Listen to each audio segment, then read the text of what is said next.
Hello and welcome to On Air with Owen. Me, Owen Richards, founder and CEO of Air Marketing, your go-to for outsourced B2B sales and marketing, and my new co-host, fellow business owner and great friend, Neil Finnie.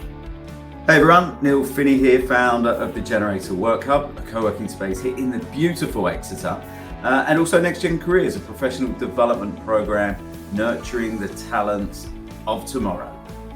Each week, we'll be diving into the everyday truths around running your own business. And trust me, we're not sugarcoating anything.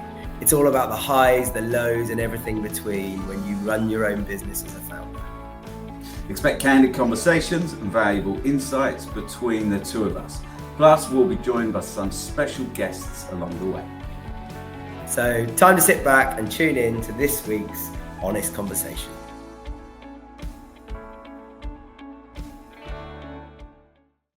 Hey guys, welcome to another episode of On Air with me, Owen Richards, and with my amazing co-host, Mr. Neil Finnie. How are you? Hello, Back from mate. Cyprus? Yeah, it's lovely. Relax. I think I've got a bit of a tan. Yeah, I think I would say you've got like 5-10% of a tan, like as in, you know, your skin color's dialed to darker by 5 to 10%. I'll give you that one. My eldest Freya was trying to get a tan, but she has the same complexion as Liz. Doesn't tan well. She was gutted. She goes, "Where's my tan?" It's like, you're not going to get it, Freya. You're not going to get it. Yeah, no, it's lovely. It was a nice break. It was interesting because like I take a long break over the summer. I take like August off. But we tend not to go away just because we've got the dog, and I like doing stuff in the UK, and I travel before the break. So going to an airport to me is like, I can't do that again. However, traveling with a family on holiday and leaving the UK, I think feels more like a break. So I definitely, I think you can just leave things easier and you're not thinking about stuff. And because it's warm and the sun's out and you're in the pool, oh, it's amazing. Already all right. Love it. Nice time of year to go as well. Really nice time of year because it breaks it up. I'm glad you enjoyed yourself while you're away. We had great fun here in the UK because we had the budget announcement. What we're going to start our conversation with today. So, is that why you're wearing black? Are you wearing black? Yeah, it's actually a dark green, but let's go with it because it's funnier.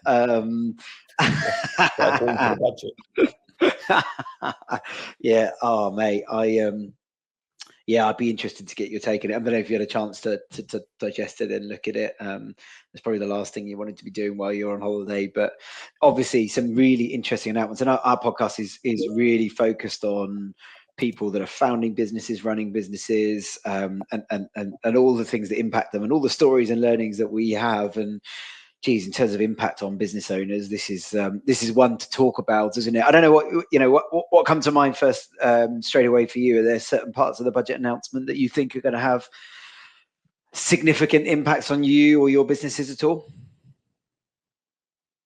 I think from a corkscrew perspective and a next gen perspective, because the company's based in Barcelona, it's not a huge impact. It's not an impact at all, really. We get hammered already for employees in Spain. Like, I think we've been let off quite light in the UK previously. The business commitment financially in Spain is already a lot higher than it is in the UK. However, from a generator perspective, obviously the increase in national insurance, it's going to impact us. We've got staff that we want to be able to pay more that we might not be able to do so because we've got to really think about those increased costs in terms of the national insurance. And I think that there's definitely some concerns from our side around potential changes for business rates. I know they've kind of highlighted that they want to be going after more of the online retailers, those that have their, warehouses, on the outskirts of the cities. Maybe the business rates aren't reflective of what they're doing commercially. But the property that we have in Exeter, you know, is it going to be one of those things that it kind of slips through the cracks because it's an expensive building? It's got high value. So what are they talking about changing business rates? Increasing the multiplier for more expensive buildings.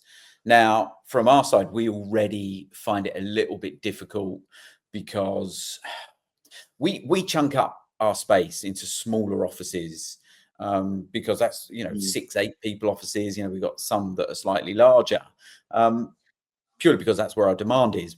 But in terms of the rateable value, they take it on what was there before, and they are so slow to revalue the property. Like for the last 2 years, we've been trying to re-rate one of our floors because we chunked it into lots of smaller offices. So we're still paying a big chunk of business rates for that, whereas actually, you know, there should be no business rates on it because it's small businesses that are in there. You know, they can't afford to pay business rates anyway. They wouldn't be paying them if they had their own offices. But we're kind of penalized because we take the brunt of it and then outsource it. So I think that with the changes for expensive buildings, it might mean that our multiplier goes up, and business rates is already chunky for us in terms of what determines an expensive building. Is it just size, location, or they haven't determined that? No, I don't. I guess it's maybe the rateable value of the building, but there's not been anything concrete in regards to what that looks like. I think that'll be in the new year. We'll get more clarification on that. I think they're saying. But how do you plan? Is this coming in April, or is this something future pipeline? I'm not sure. I really don't know. It's something that I've heard, and again, coming back, it's like, right, something that we're going to have to keep an eye on. We're going to have to look at. I'm kind of hoping that it's also potentially on the, you know, maybe it's warehouses, and they're not going to do it for just office premises. They'll look at the bands that they have. But I just don't know. I think there's a lot of uncertainty still coming from the budget, from where we're looking in exactly what it's going to mean to us. It's interesting, isn't it, that you have an uncertainty. Oh, we're going to do it. It might be for you. It might make an impact. It might be this amount. It might be that amount. We're not quite sure yet. It's like, it's almost like a warning sign, but actually they're giving you very little to plan with, are they? And certainly my assumption is that things are going to come in from 1st of April 2025 wherever possible. That's not, for a business, that's not that far away, is it, for you to be, you should be budgeting for next year now. And how do you do that if you're on the 2025 calendar year as a financial year? How do you budget for these cost increases if you don't know what they're going to look like by now? Feels really unfair. Yeah, I think it's difficult. It's difficult. Like, it would have been nice to have a bit more clarity around that, because, you know, again, from the business rate side, it's one of our biggest costs in terms of the co-work space. Obviously, the national insurance stuff is a bit clearer there. We know exactly what that is, and we can start planning for that and start thinking about that. In fact, we've been reviewing a couple of staff wages, and we did say, look, we're going to wait until what we see in the budget before we kind of agree to anything. And now we've got that information, we can start thinking about it. We can start planning. I guess for you though, because our payroll is minute compared to yours. Yeah. So the national insurance one is a big hit for us, and you know, I've been discussing this a lot. I think it's been the first time for a long time that I, as a private business owner, have said, I wonder if I should be starting to think about how to achieve bits of growth without hiring as many people. Whereas I've always been very driven by, and you know, people have always said, what's the most rewarding thing? And my answer has been the same: it's job creation. I love the fact that we create so many jobs for people, and people go home and put food on the table, feed their family, and buy their houses and all that kind of stuff from the jobs that we've created as part of this business. That is slowly diminishing because it starts to be a liability that I don't want to carry anymore. And I think for us, we're doing some early stage modeling on it. The assumptions are, so there's some assumptions in there around, because of course you've got the minimum wage piece attached into that, albeit we don't have many people in and around that earning level, but there are some. But as you know, you notch up the lower end, everything else wants to notch up with it, doesn't it? As well. So we've done some early stage modeling assumptions around increase in wage bill that is driven off the back of that minimum wage rise, plus the national insurance lift. And obviously that national insurance lift of a percentage is one number if somebody's paid 25 grand a year. If somebody's paid 80 grand a year, that's a very different number in pounds and pence.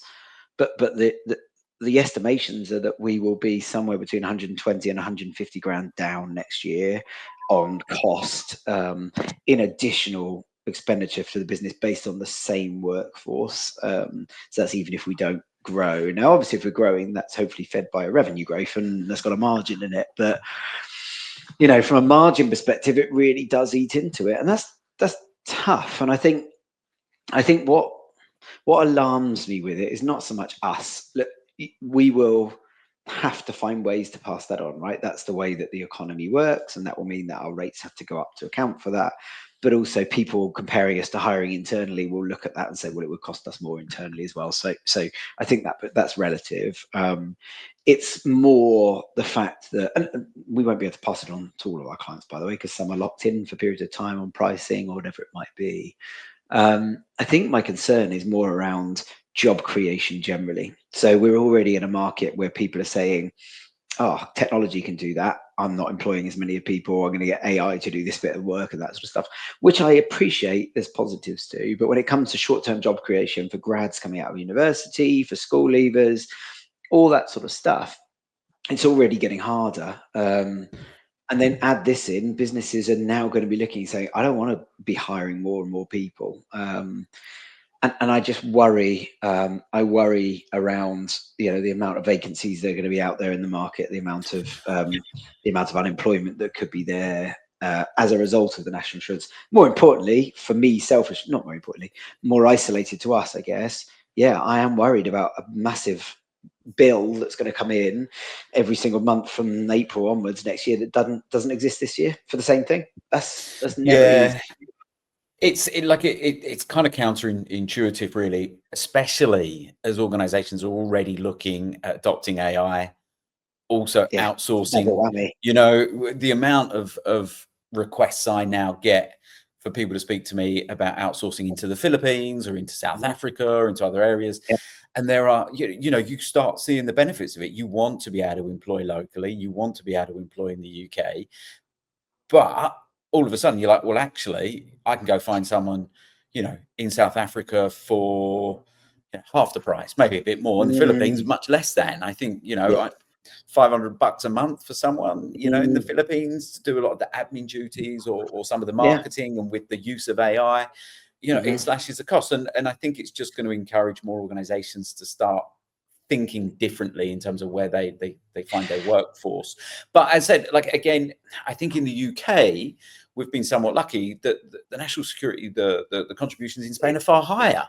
They're higher. Of course they are. It's ridiculous. They are, but it's not everyone trades there. Is what we used to. Yeah, and we've set our businesses up based on a mechanism, right? So you build something based on understanding something, and then any change.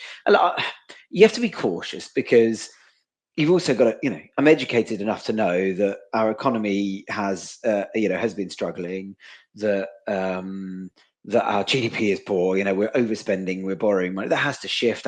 We need more money to put into public services, and I'm all up for that. So I do think you do have to stand back from this stuff and say, okay, it is what it is. Let's plan, let's contribute. I think it's very easy to get caught in a micro environment of saying, yeah, but you know, my road needs repaving and it hasn't been repaved for years, and why am I paying my taxes? I can't get a dentist appointment when I want one on the NHS. And all those things are true, but you've got to look at the wider picture than that. I think what gets me with the national insurance the most is this job creation piece. So yes, it's more cost for our business. We can pass some of that on. That's what happens with the economy. Inflation goes up, right? Things go up, and that's the way of the world. The context around it, though, that a lot of people haven't maybe put two and two together on, is the fact that, you know, in the UK, and again, this is very idiosyncratic to the UK, employers have the benefit of employing somebody, and in the first 2 years, they don't have as many rights as an employee. So right or wrong, like it or lump it, the fact is that as an organization, I can hire somebody and I can let them go in the first 2 years for any reason, provided it's not discriminatory or you know, that sort of thing, at my choice, because it's a business decision. they're not protected by the same rights as somebody that's been employed with you for 2 years. Now, take doing the right thing out for a moment. As an employer, that gives me flexibility. It gives me choice. Now, we don't need to use it unnecessarily, but if something were to happen in the business, I've got a mechanism for moving things around. If I do want to, if somebody's not doing well within the business, I've got a level of freedom to be able to make decisions and run my business in an effective way. This adds another liability because, of course, next year they're planning on bringing in day one employee rights, the same as what people have got now 2 years afterwards. And again, I'm all up for that. Has that been confirmed? Yes, it's confirmed it's happening, or it's been announced it's happening, but they haven't given us a date yet. And I think a bit like your business rates, there's probably a bit of ambiguity in there and that sort of stuff. But if they do that as well, actually, you think about the whole picture of what it is to employ somebody, the dial moves significantly towards it being less attractive to employ people, and then does that impact on entrepreneurism and that sort of stuff? Now, I'd argue nobody with a great business idea is going to go, oh no, I won't do it because it's hard to employ people. But what it does is it makes it harder to get people off the ground. And I think this national insurance thing, if I were doing it, and again, I've only got part of the context right, I can't see all of the context they have in government. I think I would have put some profitability mechanisms around it for companies that could afford to do it. So, we're going to put this up, but we're going to put it up for companies that do X or Y. And that might be registered profitability of £250,000 a year or more, or £500,000 a year, or £1 million. I don't know. But the point there is then you're adding that to people that got it. You've got businesses out there who are struggling to stay afloat, who have got very little money in the bank, who are living month to month, and they're employing 10, 12 people, and they're taking the risk of doing that. And that liability has fallen on that private founder, regardless of how well his or her business performs. And I think that's the bit that gets me, is that we'll be all right. Yeah, it's not ideal. We're not a big margin business, but we'll be all right. There are businesses out there that can't pass this cost on because their customers are, you look at private GPs. I think a lot of hospitality. A lot of hospitality struggle, like really. But healthcare, private GPs, that kind of stuff, they get paid what they get paid by the government. So their costs go up, but they can't drive their income up. And it will just force, talking to a good friend of mine who works in healthcare the other day, he said it will force people to do what dentists have done and just go private because their income is static. The government are not offering anything more. But they're having to, because they're treated as private employees and private businesses, they're now being asked to pay more to employ somebody. Of course, they're not on low wages, so that number goes up. So it just squeezes the margin. And then doctors will start to turn around and go, why don't I just go private? And that will start to force. And I think there's issues outside of it that this will cause. And I just think a little bit of thought, rather than this kind of blanket, we're going to do it, think about the people that can afford to do it and that should be contributing more, because there are people in there that haven't got this money. They don't have it, and they haven't got ways to pass it on. I think it's always the expense of those mechanisms, isn't it? And I kind of get that as well. It goes to the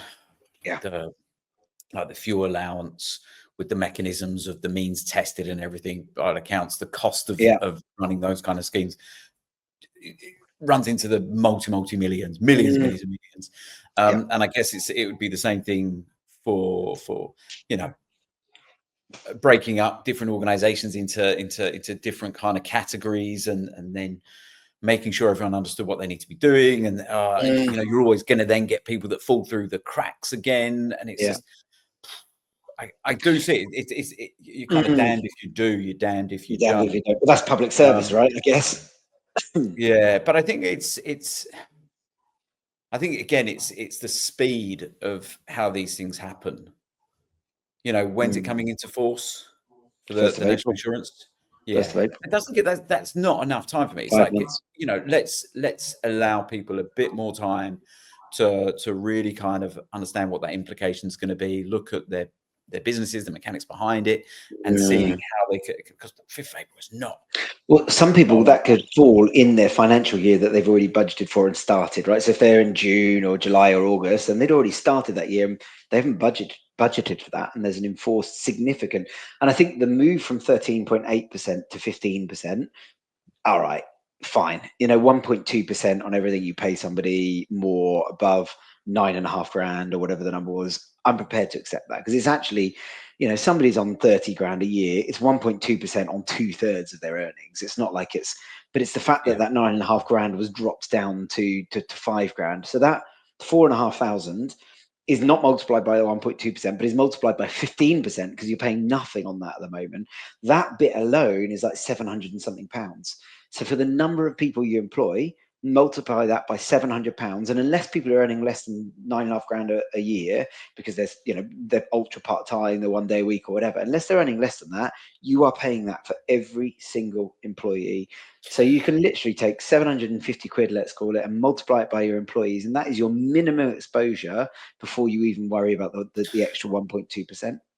What are you, have your staff mentioned anything? Like, have they seen it as a tax on them? Because ultimately, and I think Labour came out and said this, they understood that it meant pay packets would rise more slowly. The people aren't going to see the bonuses. They're not going to see the pay increases. It's brilliant for cost of living, right? Yeah. So have you heard any concerns from staff, or do they not necessarily process it in the same way? I have had conversations with people about it, but those have been leadership team, management team, who are looking at it from a, how do we manage the business perspective. I've had nobody come to me and talk to me about it from an employee perspective, but I also don't necessarily think they would talk to me about that. I don't think you'd necessarily walk to your CEO and say, how does this impact on me? You know, I think that's probably something that comes out in the wash that would get to me second, third hand. But no, I haven't heard anything as yet. And what about from other business owners? You know, obviously for you, with the staffing that you have, is there any other industries, any other sectors that people have felt hard done by, or have done well out of the budget? Yeah, look, I think, was it a penny on the pint? Yeah. Oh, that's so archaic. No, it's ridiculous, isn't it? The ones I feel sorry for. So this national insurance thing and the employer right thing, I think, is probably my gripe number one. I think gripe number two, which actually is nothing attached to this budget, but I had hoped that they might, they might recognise that this has already happened. That if you employ people, you've now got a significantly higher liability employing them and a significantly higher cost. Add to that if you're lucky enough to then be profitable, obviously we're already on a journey of corporation tax going from 19 to 25%. So if you're lucky enough to be profitable, you then also have to pay more tax on it, which is increasing over the next few years. And then if you want to exit your business or sell shares in your business, which was another way to release equity, then you now are going from paying 10% on your first £1 million to next year it'll be 14, and next year 18. That one, for me, that's the group of people I feel really sorry for. So if you think about baby boomers who have run businesses for 20, 30 years, they've maybe longer, family businesses, that sort of thing, and they've employed people, they've created jobs, they've fed the economy, they've worked hard, they've paid their taxes, they're nearing retirement now, and they're starting to think about offloading their business. And that's probably driven by the fact that as they've got into their twilight years of running a business, COVID has hit, we've had an economic crisis, all that kind of stuff. Like the last 10 years, 5 years has been significantly hard, or particularly hard for businesses. So you think, okay, I'm mid 50s, I'm maybe early 60s, I've had a good run, maybe the time to offload my business is now. All right. They are looking and planning around, my business might be worth £400,000, right? It might be worth enough money to really give me a boost, but not so much that I'm, not going to think about money for the rest of my life. 10% tax on that. That will be almost doubling in numbers over the next 18 months. So not even giving. It wasn't. Which is up, but it was predicted to be much worse. It was, but I still think, regardless, and it's still a hit. The reality is that if they were going to sell their business, the share, to employees or whatever, for 400 grand, they were going to take home 360 grand. That is going to be closer to 300 grand. And I just think, and they've not given people any time to go and shift their business. Yeah. It doesn't take, it's not like selling a house. You put it on, I mean, even selling a house nowadays takes a lot longer than that most of the time, but you can't, or selling a car, you can't just shift it and go pick it up. Yeah. Just got to clean the carpet so you can have it. It is, months of due diligence. So anybody that wants to take advantage of that 10% tax ratio now, they got to transact before the 31st of March. That is not long enough to think, I'm going to put my business on the market, prepare it for sale and do it. And then if for another 12 months, it's going to add, so it goes up by 4%, it goes up by another 4%. I just think, God, I feel for those people. They've worked this. It's really tough. Here's another, like, I've not fact. And in the meantime, they're paying more national insurance as well. Yeah. And more corporations. They're getting hit everywhere. Not 100% fact checked. Someone told me this, and to me, this sounds completely ludicrous, and I can't imagine it's there. But wait, who told you it? I'm not going to say. I'm not going to throw him under the bus in case it's not true. Because when we were chatting about it, it just seemed ludicrous. This is linked to inheritance tax. If you have a business and your business is passed across to a family member, there is inheritance tax to pay on the value of that business. Yeah. But that's not been there before. I don't know it. I don't know it well enough to know if that's true or not. That's what I mean. But that seems ridiculous. So you die, someone takes on the business, and straight away they've got to pay 40% or and I think they have to pay it before they inherit the shares as well. So they have to have the capital available, right? Yeah. So it's just, it's like it. I think to a spouse, maybe that's okay. Again, I'm not. Spouse is okay. Yeah. But if your parent dies, they've got a business, and all of a sudden you're inheriting it. Oh my God. You know, and then if you don't pay money, is it within the first 12 months? I can't remember how long it is. I haven't gone through it. But then you start paying interest on it. So if you haven't got the, you start paying. You don't want the business. And interest rates are up here, paying massive interest. And then in the meantime, you're paying more corporation tax on your profits and paying more to employ the people that you've inherited that you didn't want in the first place. It's a funny old system, isn't it? Because I was trying, you can't do these numbers. But I was chatting to a friend the other day, and I was saying, you for me, I look at it, and every month our national insurance and PAYE bill goes out to HMRC, and that's I don't know, but probably 60, 70, 80,000 a month, depending on what's going on in the business. Then our VAT bill goes out once a quarter. That might be £200,000 or £300,000, and then with this, then with that, and then see, we employ those people, and they all pay tax every single month, and you start to add up how much this entity puts into the pot, and you go, geez, where's all that going? Like, it's insane as a number, and there's millions of us adding in that amount to the pot every year.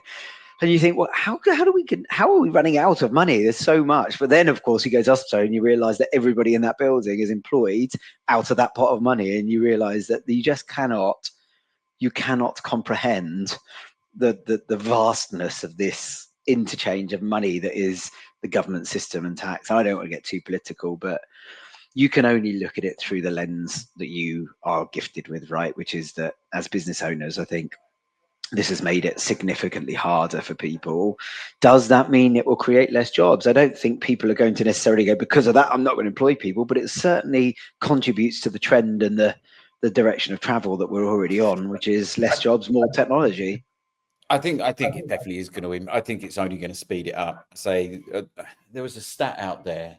I think it's more for the US. 60% of companies, if not more, are looking at using more and more contractors.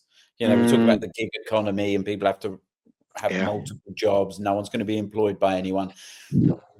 It's going to move that way. And I don't know how you can enforce a company to employ someone in the UK. If I'm going to outsource, I'm going to outsource. You can't stop me from using someone in South Africa or the Philippines. I'm just, but you know what? What's best for my business?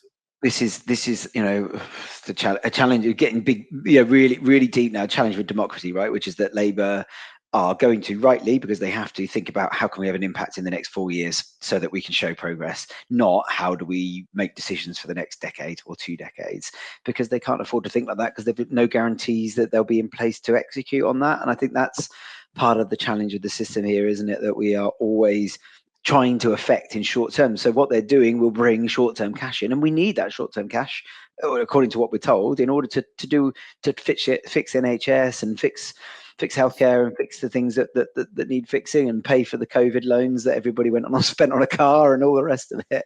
We need that short-term cash injection. I don't think anybody's debating that we have got broken systems in many areas. And so that, you have to argue that it could be absolutely the right thing to do, to go and bring short-term cash in, even if that means a medium and long-term impact.